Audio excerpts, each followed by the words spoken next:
I swear to God, about 2 years later, I bumped into him and he was shouting at us, and I was like, "Who's this guy?" And I was like, "Bloody hell, it's the chef!" And I'll tell you what he was doing. It was about 9 o'clock in the morning in the centre of town. He was having a shit against a tree. What? It hit me green. Friggin' hell, where the did it all go wrong? Yeah, so I don't know why.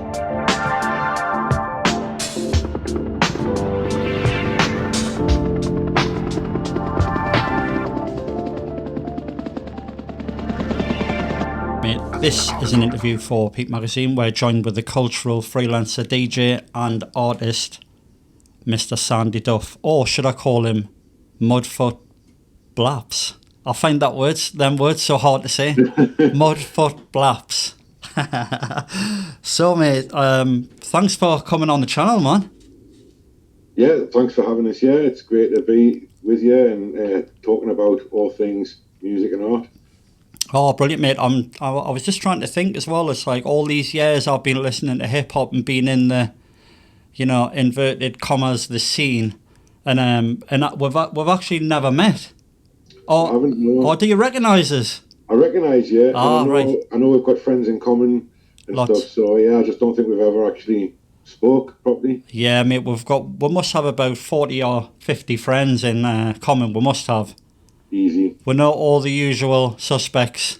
Newcastle Mafia. Yeah, man. I mean, it's such a small place, but it's a big place as well. If that makes sense. It is. I think that's one of the things I love about Newcastle, because on the one hand, you're right, it is a small city, and that way it's quite nice that there's a lot of melting pot stuff that goes on, a lot of crossovers and collaborations.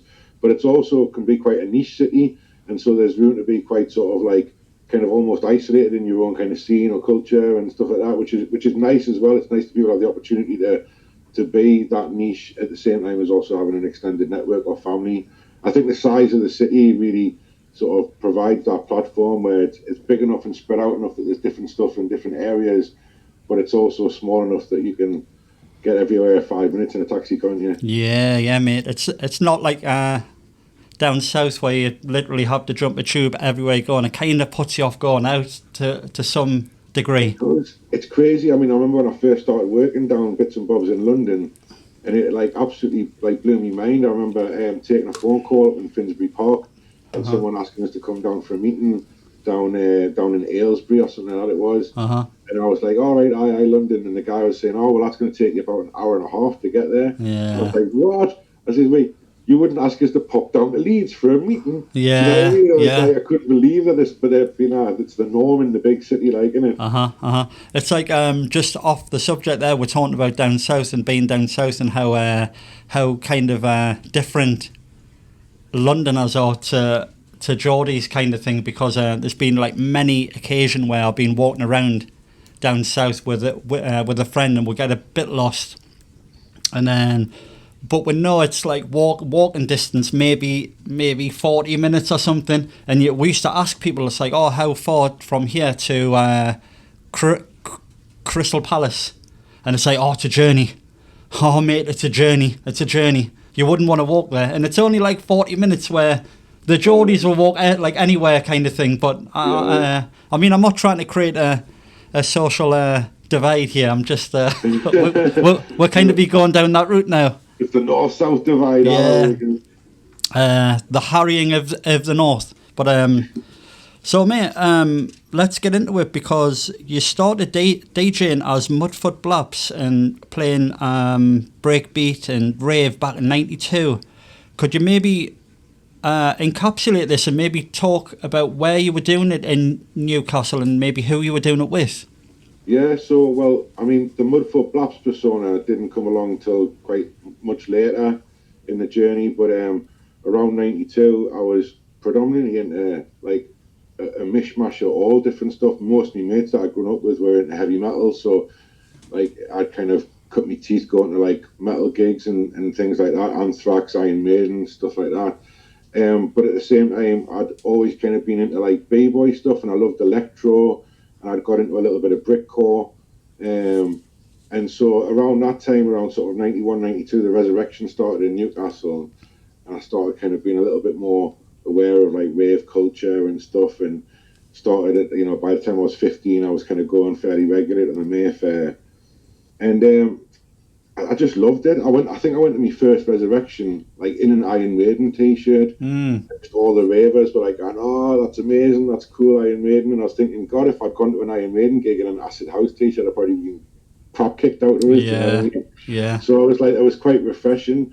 And then obviously from the kind of going from listening to a lot of the Brickcore, that kind of progression by 92 when you had the hardcore breaks. I mean, it felt like a continuation for me. You had the DJ, you had the breaks, you had the bass lines, you had the MC. I was loving stuff like Top Buzz and things like that. And it just felt like a natural progression. And then as the Northeast rave scene went more hardcore, I kind of lent more towards sort of early jungle and into drum and bass kind of stuff. So that was my kind of like 90s journey. I played like locally. I was actually in a heavy metal band when I went to my first res, and sold my guitar pretty much straight away and bought a set of Sound Lab turntables and mastered them pretty quick. And thought I was the best DJ ever on my Sound Labs till I started getting professional gigs and I was presented with Technics. And I was like, shit, I'm going to have to learn to mix all over again. It was like a big step up from the belt drives. I did a few local things. I worked with a guy called Bambi who, funny enough, I've kind of come back into full circle. We're working together again, like on Method Radio. But he used to do nights down at the Barn, which is now the Angel View, I think, down by the Angel of the North and stuff. So little pockets of stuff that was popping up. Got my first sort of gig down in Sheffield. My first pro gig was in Sheffield. I think it was 94. And from then it kind of started to snowball, and I was getting to play a little bit, up in Scotland and bits and bobs. I think it was around 96. By this point, I was kind of part of the OCP Collective.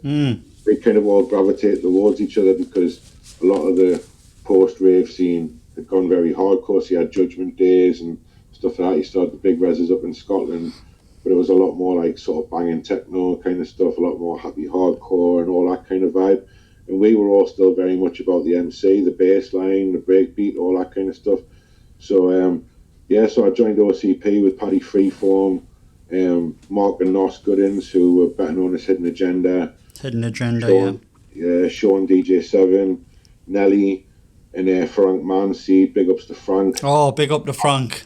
Absolute Northeast legend and kind of very much the front man of our collective. And from designing the OCP logo to kind of being, on stage with wearing countless gigs around the UK, but a lot of good times in Europe as well. Particularly Amsterdam was a true favourite place. And that was kind of where I started to really find my groove. And I think working with that collective, I gained a lot more confidence. At the same time, Phil Brown, who was a kind of a sort of on again, off again mentor, who was running the Bing Bong rooms, and I was kind of involved in the Bing Bong rooms, which kind of like satisfied my need for the kind of hip hop vibe as well. I used to do a lot of the photos for Phil at the Bing Bong night, so I got to meet like people like African Bambaataa and Chill Freeze and all the Straight No Chaser guys, Ben Wilcox, all that kind of stuff. And it was a really good time. And obviously the Riverside, the original Riverside in Newcastle, was the kind of pivotal venue. And so I was there a lot. I was doing a lot of stuff there. So by 98, I started my own brand there, which was Sherbet Dip, which was a kind of eclectic night. So we ran a few at the Riverside there. And that kind of brought together all the elements I loved. So I had, bits of drum and bass there. You had, Hidden Agenda playing. You had DJs like Raj Panu playing and bringing a more element of like the turntablism into it. We had house DJs. And all that kind of stuff. So it was just, that real melting pot of music, which I loved. And inevitably that led to the Method Lounge. So by the end of the 90s, that was the kind of project and the moniker that I was running under, which I still do now. So the website's still Method Lounge. The events are still Method Lounge Presents. Cool. And obviously Method Radio.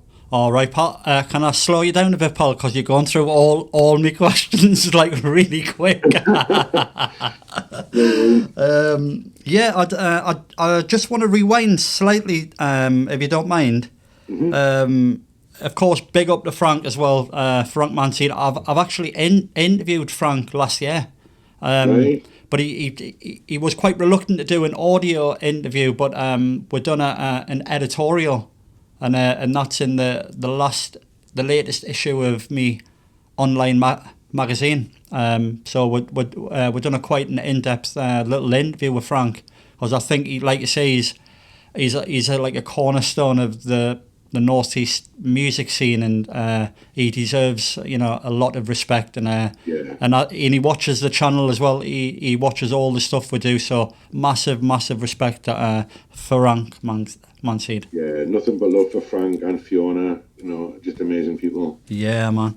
Can I ask about Hidden Agenda, because I think I had slightly heard of these, and then I put a couple of the tunes on, and was one of them something flute tune?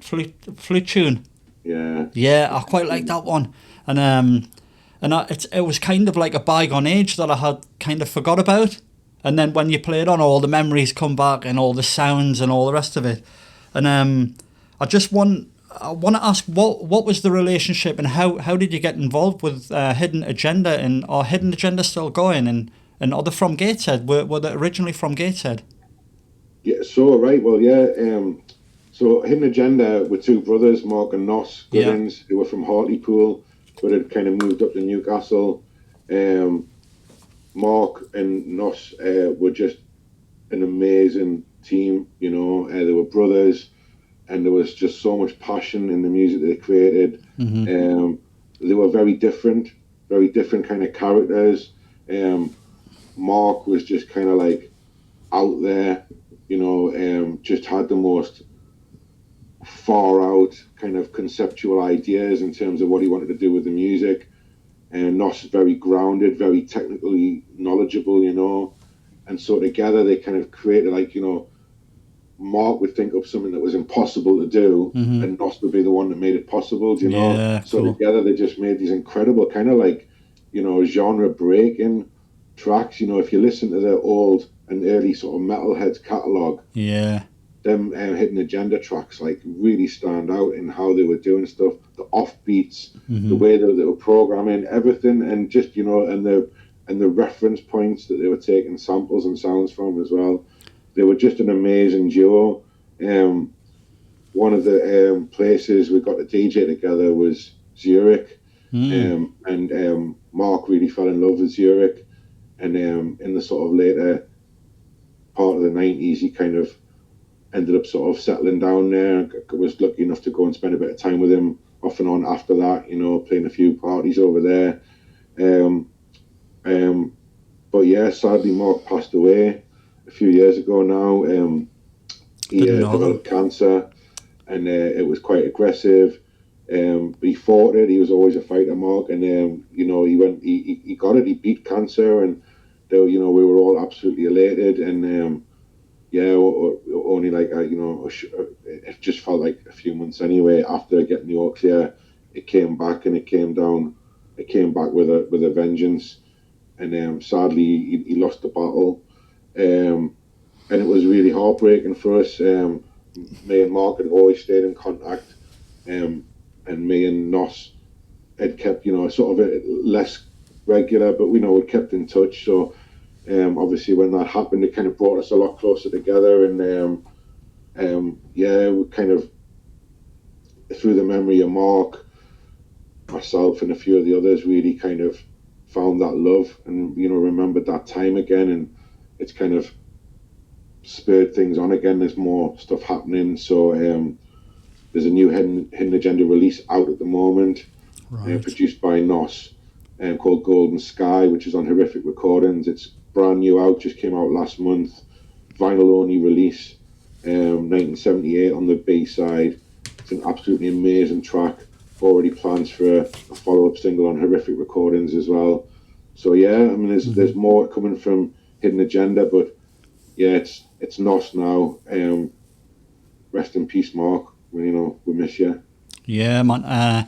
Unfortunately, I didn't meet the guy, but I didn't know he had passed away unless I would have asked you before bringing it up. So I hope you don't mind No, it's about good to that. talk about it as Yeah. well, because I think that for a while Hidden Agenda became kind of forgotten heroes of the Northeast scene, and I think there's a generation, particularly within the drum and bass scene, that are kind of grown up not knowing that name, and Hidden Agenda, it's an important part of the drum and bass story, and we should be immensely proud of how they rep the Northeast in that scene.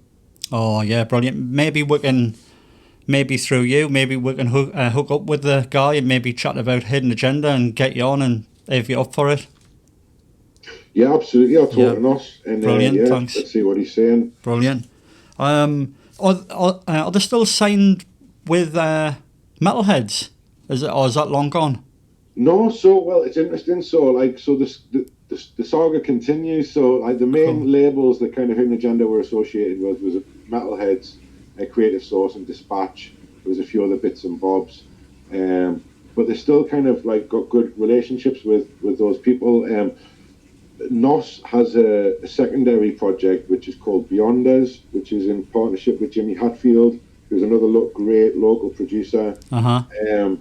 And there's a lot of other people that overlap into that. So there's like other people that bring in production and vocals, and Holly Flo Lightly, who you may know, she's done vocals on one of the tracks, and there's already an EP out on the subsidiary Metalheads label, but there's a full album dropping soon. Cool. I can't say anything more than that at this point, but watch out for Beyond Us. We've got them coming to Lindisfarne. They'll be doing a Beyond Us show at Lindisfarne. Expect really big things from Beyond Us. Like, the music is next level, and again, it kind of represents that journey that's always kind of resonated with me of bringing stuff together. So it's got the house elements, it's got the hip hop elements, it's got the kind of drum and bass, and it's just got everything. Everything's in there. Cool. And just good music. Oh, nice. So that stuff's still going. You asked earlier, like, kind of how I kind of came into that connection with Hidden Agenda and stuff, and so at the time I was DJing primarily with a sort of like a Hidden Collective, which was Rich B, who's again one of the Method DJs now, and Raj Panu, and there was as there was back in the 90s, some epic Heaton parties. Heaton was well known for the parties, and Raj had been booked to play at one of them, and they were all sort of playing like a lot of trip hoppy kind of stuff at the time. So I'd been told, pack a bag of trip hop. I think Rich was meant to be playing with them but couldn't make it, so I said, right, yeah, no worries. But at that time I was really passionate about the drum and bass stuff, so I had a bit of drum and bass in there. And they said, there's a drum and bass room at the party, at the top, go and have a look. So I walked into this room at the very top of this house, and there's just two skinheads behind a set of decks just blasting out some proper drum and bass. And it was Nos and Sean, DJ7, who was on Reinforced Records. And obviously we just hit it off, and just the three of us sat up and just played drum and bass to each other for ages. But it was just kind of instantaneous. I think because it was still such a blossoming scene at the time, where you were always kind of buzzing when you found someone else that was into that kind of sort of jungle drum and bass kind of vibe. Yeah, man. It wasn't loads. So we just sort of instantly connected. I think it was about a week later, I was having a house party, and invited them around. I thought, these guys are like, dead cool. I want to get to know them. Really kind of nice to have some other local guys. They were living in Gateside by this time, which is where I was living. So I thought that'll be quite cool. So I invited them round, and we met this guy. We were sitting in the pub having a drink. And this guy said, I used to cook at the Savoy. You're having a little party. I said, well, we're not really having a party, but there's a few people going back. We're going to set a decks. We're going to have a few tunes, a few drinks. He went, I'll cook for you. So this guy turns up, we thought, whatever. A couple of hours later, this guy turns up at the house. Michelin star chef. He was. It was like silver platters. He was cooking red snapper fish and all this kind of sort of like, just absolutely top-notch food. We couldn't believe it. And then about halfway through the meal, he just disappeared. And he came back in, stark bollock naked. Wow. And just that was it for the rest of the night. The guy was absolutely off his rocker, but man, could he cook? He made amazing food. The naked chef. I only met this guy twice. At that time when he turned up at the party and cooked, And I swear to God, about 2 years later, I bumped into him and he was shouting at us, and I was like, "Who's this guy?" And I was like, "Bloody hell, it's the chef!" And I'll tell you what he was doing. It was about 9 o'clock in the morning in the centre of town. He was having a shit against a tree. What? The hippie green. Friggin' hell, where the did it all go wrong? Yeah, so I don't know what it says about his cooking, but it didn't have that effect on me. So do you think it kind of went downhill from when was he on a slippery slope? Do you think? I don't know. Maybe he's been just into drum and bass, and that was it. He just, I don't know. But but it was, in terms of the relationship with Mark and Nos and all the other guys, like having just met them and then having that experience, I think they kind of they were going to forget that party for a while. Friggin' hell.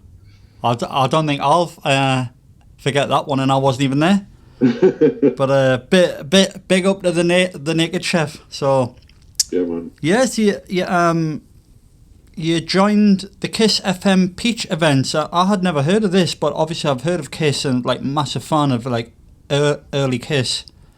And then you were featured on Kiss TV, but I'm presuming this was pre-YouTube. So there wouldn't have been any YouTube then. So this is kind of around 2000-ish when I was doing that.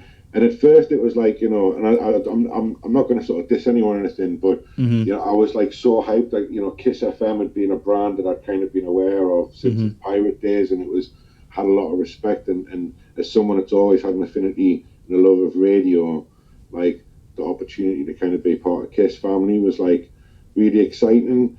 The reality maybe wasn't quite what I'd imagined, and at this point Kiss was quite a big brand and it owned like other brands, so it's part of the same consortium as Metro. So the Kiss nights that I was doing, the other resident was Ingrid, who used to do Piss Not Homework on Metro FM. So it was a very kind of commercial arrangement, and they were kind of doing all the main room kind of trancey stuff, whereas I was coming off the back of drum and bass into kind of speed garage and the UK garage, just all about that kind of bassline stuff, and still having the MCs on and stuff. So I was kind of the two-step UK garage kind of resident, and I was quite excited and started doing the nights and stuff, but it was really commercial, and I don't want to knock it, and I'm really grateful for the opportunity, and I got to meet some really cool people, and I got a lot of free records from Metro Radio because they couldn't play half the hip hop stuff that I loved. So there was a time when everyone still got sent a lot of records. So Ingrid used to like get us loads of the hip hop out of the archives from from Metro Radio. So I'm really grateful to everyone. But I only did it about maybe a year, and I kind of just went. I just really wasn't feeling it. I was. It felt really commercial. I was, how many times a night can I play Craig David without going insane? And I wish it was a happier tale of the chapter. It's always a name people go, oh, you did Kiss stuff, and it's great. And don't get us wrong, it was a great opportunity. It opened a lot of doors for us, but it wasn't where I wanted to be. And running parallel at the time, I was just starting the whole Method Lounge thing, and that was much more what I wanted to be doing. So I chose to focus more on that. Yeah. Oh, what's this? Sorry. Just like touching again on the Kiss thing, because I've done an interview with Skev.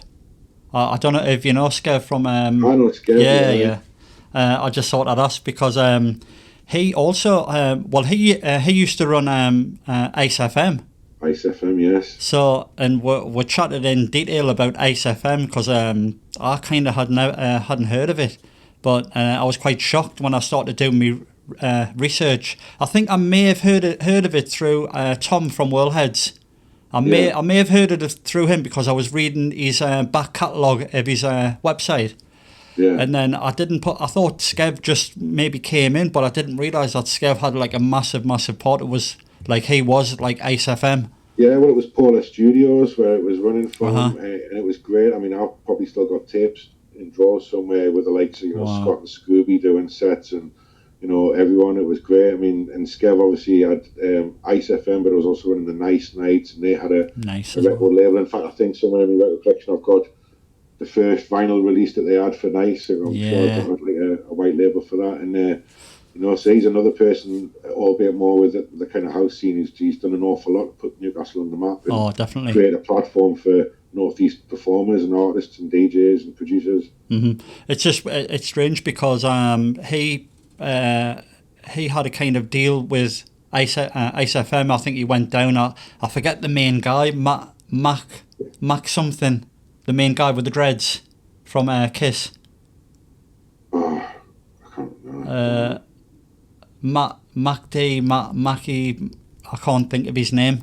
He's like the main founder of Kiss FM, the underground Kiss FM. Oh, right, so back in the 80s. Yes. Stuff, yeah. I just can't think. I'll think of his name. And Skev said Skev said he went down to meet him, and they had this whole deal thing where he was going to come up to Newcastle, and he was going to kind of jump on with Ice FM on the back catalogue of he had set up Kiss FM, but it just didn't work out, and Skev's feel a bit deflated about it. You know, I mean, he talks quite in depth about it. I'm not making anything up. You know, it's he talks about it all himself. But it's just quite interesting that every time I hear Kiss FM, me ears always like prick up a bit. But yeah, man. So we're going to jump to 2005, and then you co-formed the Ghetto Method Collective. Now, I remember this when I used to live in Heaton, and I seen it sprayed on a wall. I don't know if it was you or, well, don't know if it was you or someone who you knew done it, but I seen like the Ghetto Method, and that was like, oh, it's got to be pre when I went to university, and I just seen that, and it's always like stuck in my head to who that was, and to who was forming this, and I think like I say, I've never met you, but your partner in crime, DJ Dave, I think I've met him a couple of times in the Riverside years ago. Like, we're talking absolutely years ago when I was still back in Newcastle College, with the place where everyone went. I suppose you went there as well, did you, Sandy? I went to Newcastle College. Yeah. So I mean, it was the mecca of like the mecca of the arts. So Ghetto Method Collective, GMC, with DJ Dave. Yeah. So was that going back to old school rave mixed with graffiti, and in what context? Was it club nights, or was it outdoor stuff that like similar to what you got going on now? It was a bit of all of that. Yeah. So I was running the Method Lounge stuff, and I'd kind of known Dave Guy for a long time. Dave had been involved with Traveller and countless other things across the Northeast. You know, a fountain of knowledge. Dave is really, you know, I mean, I'm terrible with facts and figures. I can talk at length with waffle, but Dave can talk with precise knowledge and stuff. And so when we ended up kind of working together through stuff at the Sage Gates, it just kind of felt like a natural fit, you know, that kind of made a bit more of a sort of salesman, I guess, and Dave kind of really sort of having an intrinsic, like a deep knowledge of the scenes. My background was a love of, like, obviously the rave, the breaks, all that kind of stuff. Dave was a little bit more left field, a little bit more sort of indie kind of, but hip hop was the kind of unifying thing for both of us.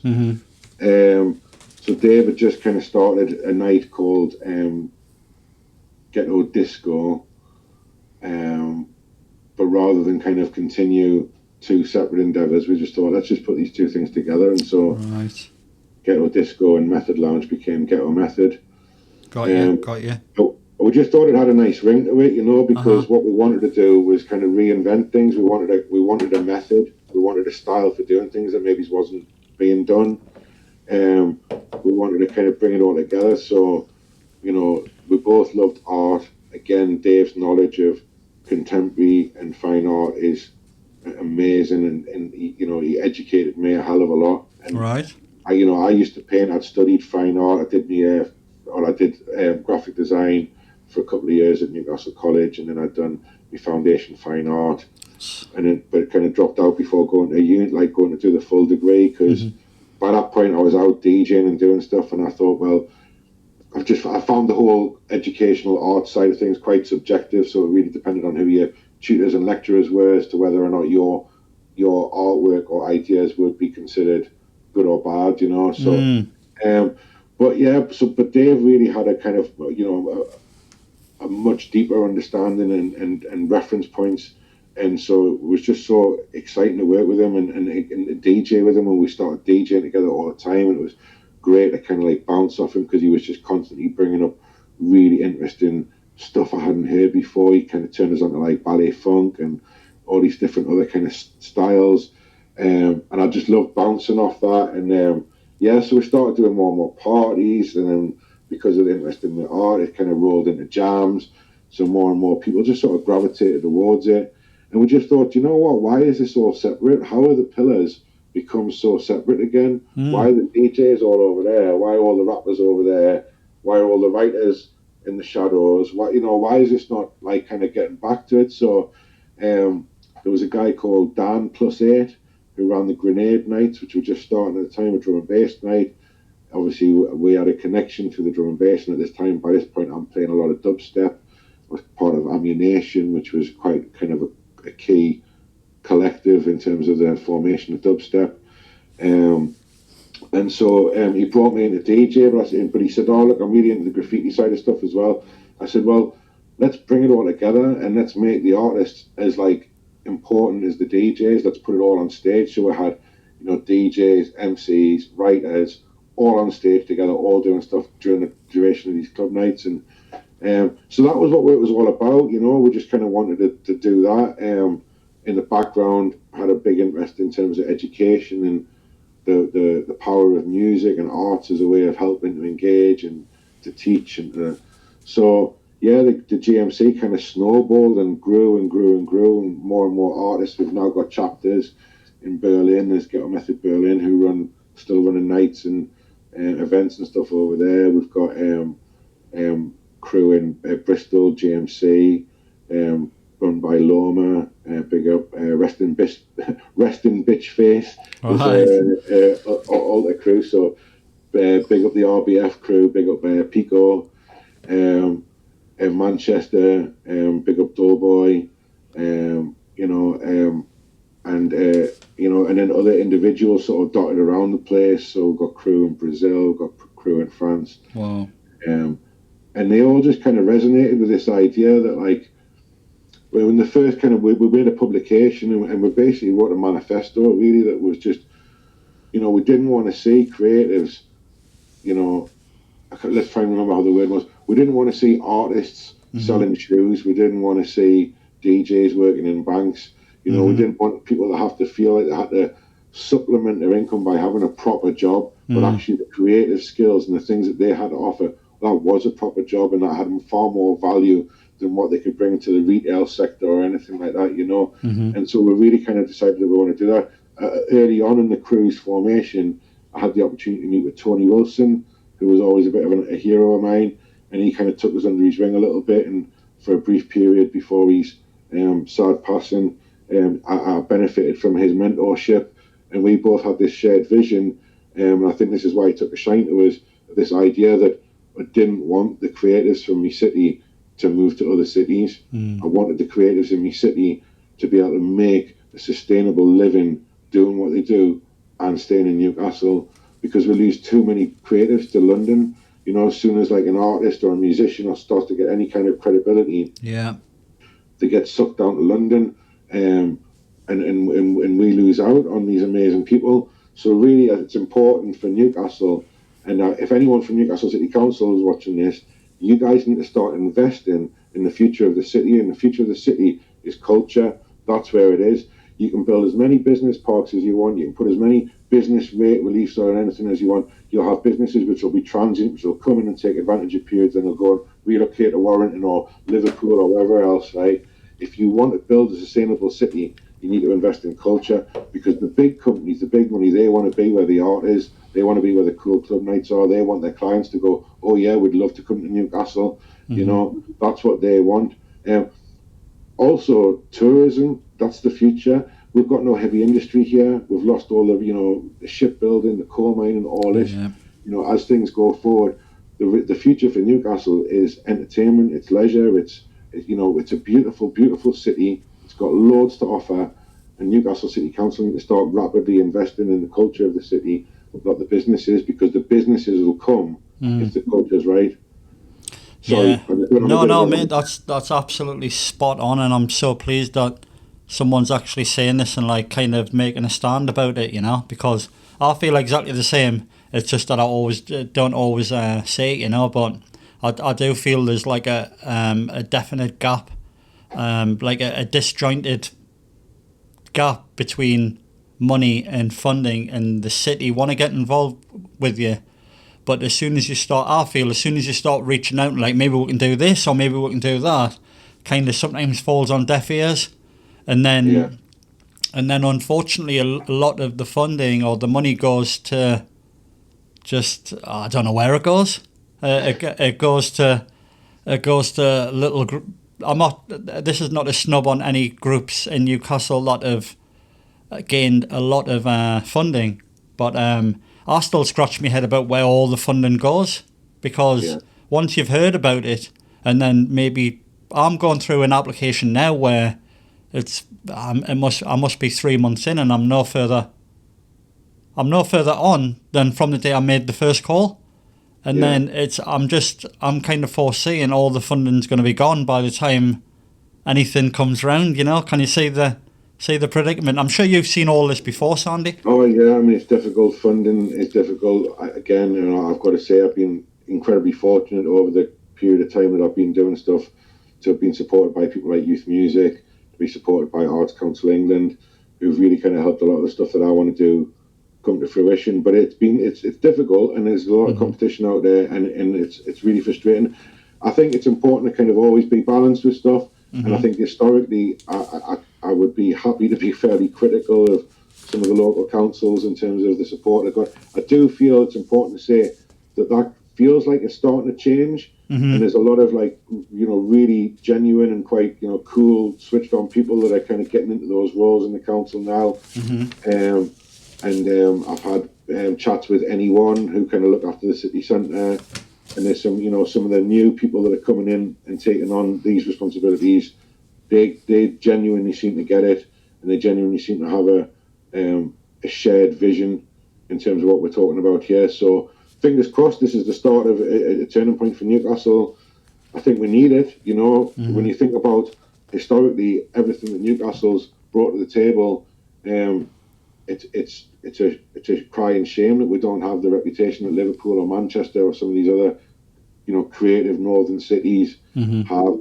I mean, we had the Tube here. Do you know what I mean? We've got this rich history of all this amazing music and art, and we just still don't seem to quite get it over the finish line. But fingers crossed, this is the turning point now. Let's see where we are in a year or two.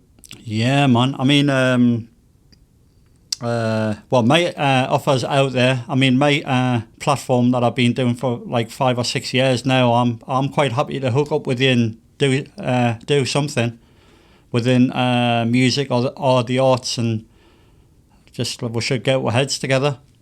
Definitely, and it's great what you're doing. I think there's an absolute need for people out there who can shine a light on the stuff that's going on and create platforms for people. There's a lot of serious talent out there, and a lot of it sadly goes unnoticed. A lot of artists, whether it be visual arts, whether it's music, whether it's dance, or whatever the art form, a lot of the the characteristics of a lot of artists I work with is that they're not they're quite shy. They don't want they struggle with the promotional side of what they do. So they're writing these amazing songs, they're painting these beautiful pictures, but it's nobody seeing it because everyone's like glued to these little screens, and they're being saturated by a million images, and someone with a really quiet little voice whispering, "Look at my stuff," isn't getting heard. So it's really important there's people like yourself shining a light on what's happening in the northeast. Oh wow, brilliant, man. We're going to move it up to date slightly with because I'm a bit not confused, but the is the Bridge Project and Core Musica, is that the same thing, or is it in the same place? No. So core music was sadly now gone. Engagement program based at the Sage Gateshead. So I was there. That was brilliant. That our core music was an amazing project, and it had some amazing kind of leaders that were involved in that. Big shouts to Ken Masters, who was kind of one of the program leaders. B-Boy P, one of the program leaders there. Just some amazing people I was lucky enough to work with there, and it was a great program. Sadly, it kind of, from the pandemic onwards, it was slowly dismantled. First thing to go was the Archers program, which was, where the graffiti and a lot of the hip hop stuff was kind of coming from. It's sad, really, because it was funded. There was youth music funding, 3 years worth of funding that was kicking in April of 2020, when the program closed in March 2020 due to the pandemic. Right. And never got to open its doors, despite the fact that it had funding in place for the next 3 years. Wow. But that was a judgment call by the powers that were running Sage Gateshead at the time, and I think that there was a lot of panic in the industry as the pandemic hit, and I think that keeping certain programs and other things were kind of prioritised over the engagement program. I mean, there's still some great stuff that happens there. Don't get us wrong, but it's a shadow of what it used to be.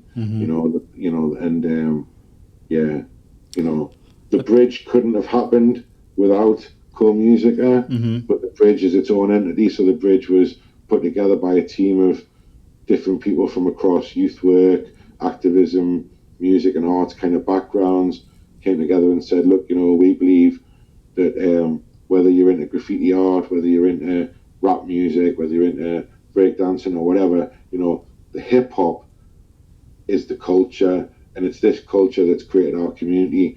And they just really wanted to have a way, or we wanted to have a way of, celebrating that culture and that community that we were part of. And so from day one, the intergenerational element of the bridge was vital. And so because I was based at Core Music, and because you had such an amazing team, like people I've already mentioned, DJ ADS, Rick Fury, all these people that were working there, it was a natural fit for that to be the home. I was writing, was involved in funding applications for youth music, so we were able to say, look, this is what we want to do, and create these intergenerational things where there was shows that, the old school heads wanted to come down and see, but stuff that was going on that their kids would want to come and get involved with as well. And so you had dads coming down with sons, moms with daughters, dancing together, drawing together, listening to music. And it was a really powerful thing. I was blown away by the response we got from the first one. We had people flew from across Europe. There was people from all over that came, and all over the UK came. The second one, again, was great, and some amazing performance. We kind of got lost a little bit with the second one because it landed at the same time as the Great Exhibition of the North. So we're kind of, because we were at the Sage, and because the Sage was the host venue for, we kind of fell into this almost like a month or two of programming. So it never kind of felt like it had its own identity, which is a bit of a sort of sore point for us, because we kind of felt that it needed to be its own thing, and instead it kind of got absorbed into this bigger thing that was happening in the Northeast at the time. So we kind of wanted to re-examine what the bridge would look like. So for 2019, we launched the Bridge Stage at Lindisfarne Festival, which I'm involved in organising, with a view that 2020 would be the year that the bridge would come back as a much bigger citywide festival. Obviously 2020 had different ideas, so here we are a couple of years on from that, having licked the wounds. We're now ready to kind of bring it back. Yeah, man, I mean, it's great. I've seen, just by watching that on YouTube, I've seen community development going on. It's great for the kids. Well, it was great for the kids, expressing themselves on a music level, and from mentors such as yourself and Ken Masters, who were, and I hate to name drop all line, but I've done a little interview with Ken as well, and Ken talks quite openly about early hip hop in the Northeast, and me and Ken go way back to like Fat Sam's and the Black Swan and all the rest of it, you know. Yeah, man. And I must say a massive shout out because I'm going to do an interview with DJ ADS. Although I keep calling him DJ Ads, but I got told off Ken it was DJ ADS, and I've known him for quite a long time. Not as much as Ken, but I'm going to do a big interview with him, and I just want to do a massive shout out to him because every time there's like a Northeast hip hop thing going on, like even like rap time and all the rest of it, and just stuff going on at the little buildings, the Clooney. team, that's what I was going to say. He's the absolute backbone of Northeast hip hop. And probably one of the humblest men in Northeast hip hop as well. Adam's he's not shouting about nothing. He's just there day after day. This is what he does. Yeah, he's just there doing it, and he's amazing. Getting lucky enough to have worked with Adam in like a variety of different contexts, and just someone that just consistently blows us away with what he can do. You mentioned the Black Swan Art Centre there as well, and I've got to give a big shout to another lost soul, Pete Ferry. It was a big part of my journey as well. Method Lounge started the first Method Lounge events with the Black Swan Art Centre. Oh, yes. Pete's guidance. And, he was an amazing person, giving, reprobates like us and Kenny and that the opportunity to run nights that a lot of venues wouldn't have touched, you know. Sorry, what was his name again, Sandy? Sorry? Peter Ferry. Peter Ferry, yes. He was the guy. He was the Black Swan Art Centre, you know, and feel like my personal story. I owes a lot to him because he helped us get the Method Lounge thing started. It was him and my partner in crime at the time, which was Paddy Freeform from the OCP Collective, and a few other DJs that were kind of part of the collective. Big shouts to Foss over in Sunderland, Proven People. Again, someone that was really good. I know Foss, yeah. Foss is a good guy. Yeah, I haven't seen him for years. He makes a good burger these days, I can testify. So this brings us quite up to date about the Bridge UK Hip Hop Night weekend that's coming up this weekend. Starts on the 30th of June to the 2nd of July. Yeah. And that's workshops, talks, performances, breakdancing, live art, rhyming, and I'm just quite interested to hear more about this. And have you got anything to say about maybe who's going to be on and what's happening and where is it? First of all, is it a free event? So it's all totally free. Wow! You don't need tickets for any of the performances or any of the daytime stuff. The only thing you need to book tickets for is the workshops, just so we can have an idea of numbers, so we don't swamp the people leading the workshops. But even they're free. It's you just book on Eventbrite. You can find the link on the website methodlounge.com. So it's action packed, man, and we've thought carefully about how we program the weekend. So first and foremost, we love this city, and what we wanted to do was kick things off with something that was all about the city. So we're going to do a Fire in the Booth kind of session run by Layla Lou and DJ Pegs. It's going to be on Method Radio, Fire and War Booth, because we're rapping the tune. Of course. We've got DJ Haggis on as well, doing a bit of a street sounds selection. So that's going to be the kind of the warm-up on air, as it were, before we kick off with the launch event down at Xerox.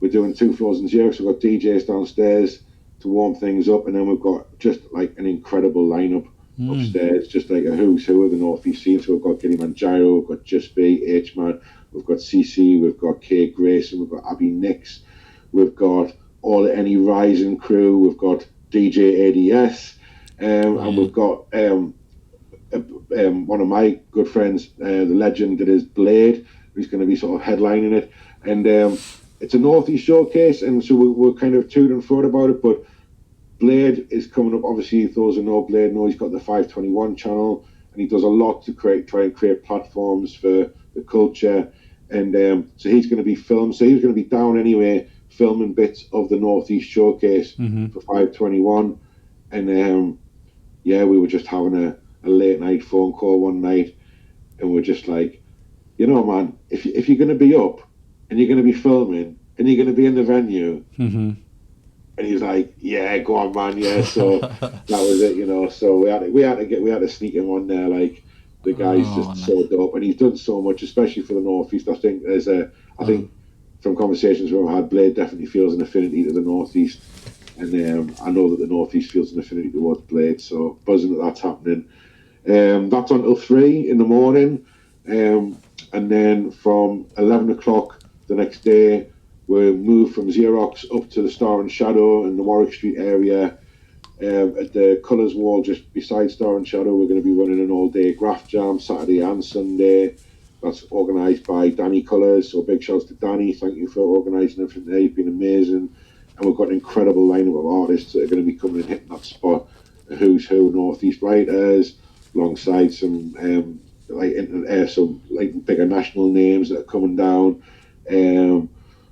Yeah, and just getting amongst it, just kind of like vibing. It's a jam, you know what I mean? So we'll be doing a few little spots around town during the course of this week, just to kind of get the word out there that we're doing some bits and bobs. But the jam's just going to be a vibe, you know. And running consecutive to that, we've got the Star and Shadow space, where we've got, you know, through the daytime, we've got workshops, we've got demos, we've got film screenings, we've got a big panel talk planned, with some great panelists, including Tony Rotten, aka Black Twang, and then we've got an evening showcase there. So Black Twang, Shorty Blitz.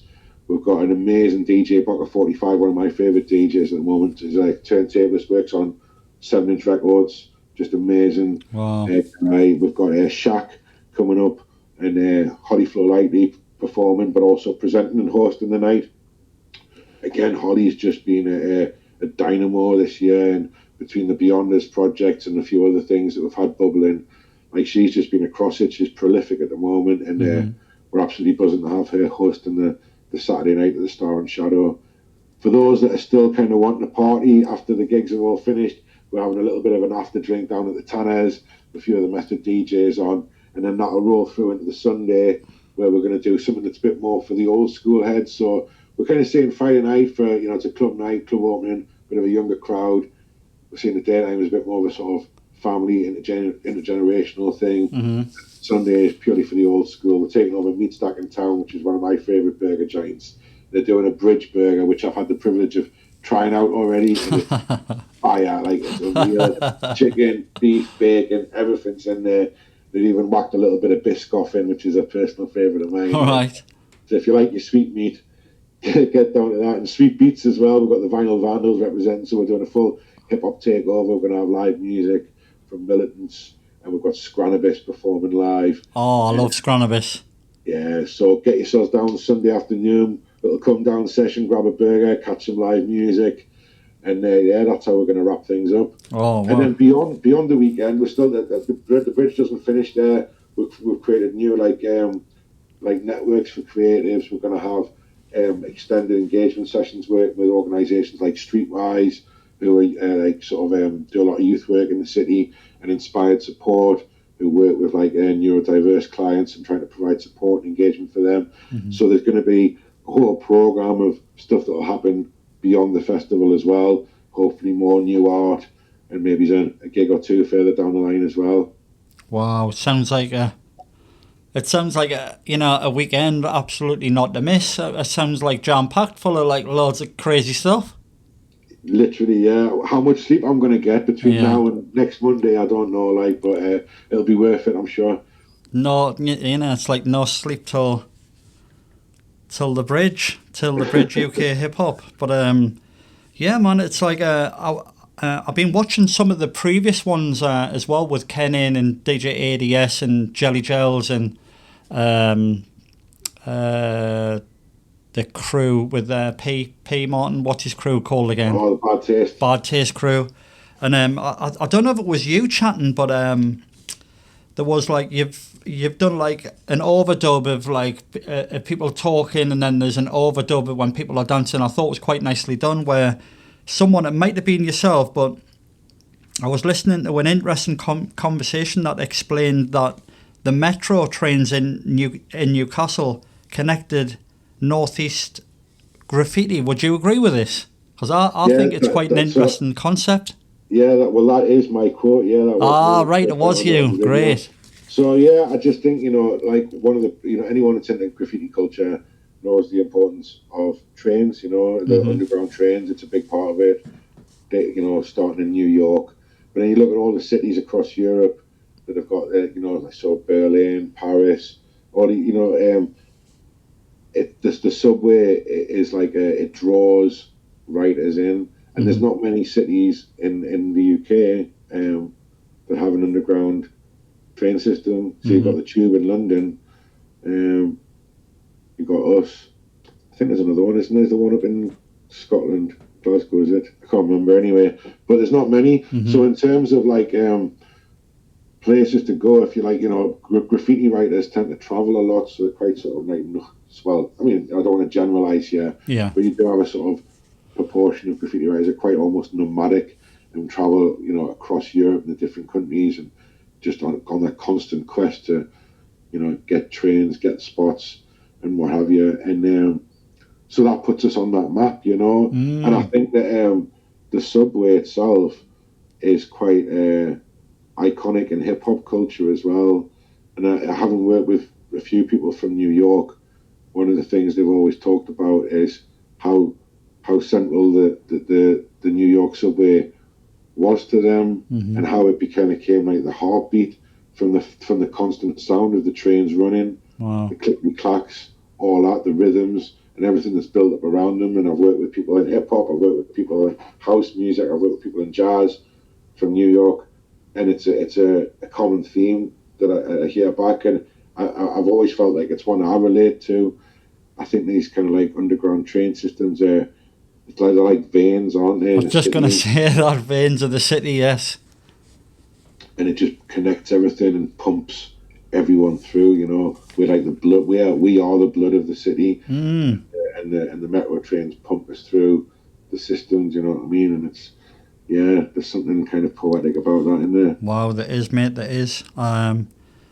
You obviously have a passion for hip hop and the arts, and I can only commend you for that, And I'm really pleased that we've hooked up now, like after all these near misses, because they've got to have been near misses that me and you haven't like kind of hooked up before.